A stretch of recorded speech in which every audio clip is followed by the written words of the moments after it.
when we talk about Lady Macbeth and we talk about her embodying corruption, being the embodiment of corruption, she says to Lady Macbeth her Machiavellian advice.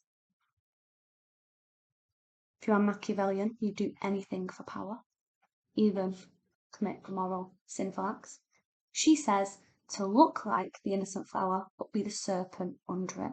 Again, we have this juxtaposition of images, okay? And here, she is embodying corruption. She is immediately active in the play, yeah? She is active.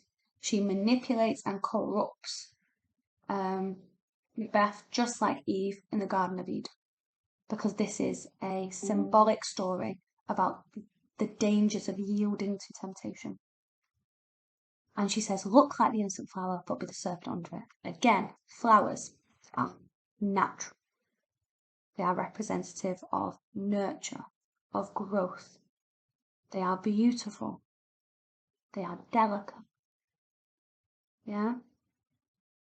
They represent kind of the spring. They represent life. They are not threatening.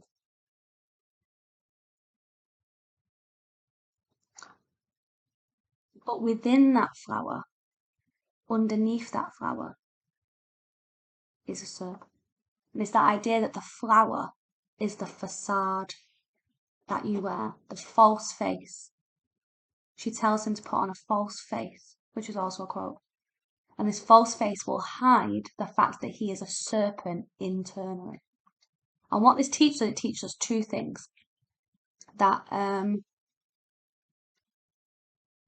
benevolence can be a facade. We cannot always see malevolence.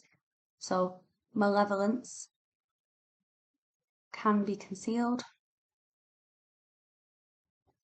And the second thing, that corruption is internal.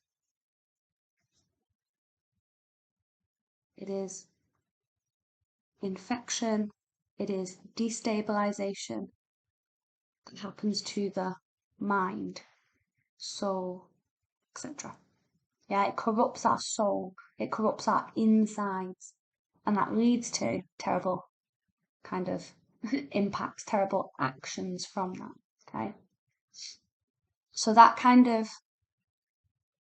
talk about corruption is really important because Shakespeare is wary of corruption. He is teaching a moral didactic message, and that didactic message is that malevolence can be concealed and that we have to resist. It is an internal power.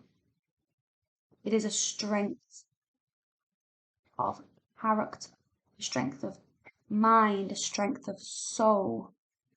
Resist temptation. It is not simply like a strong body. It is a strong soul. It is a strong connection to God. It is a moral and stable being that can resist temptation, resist corruption.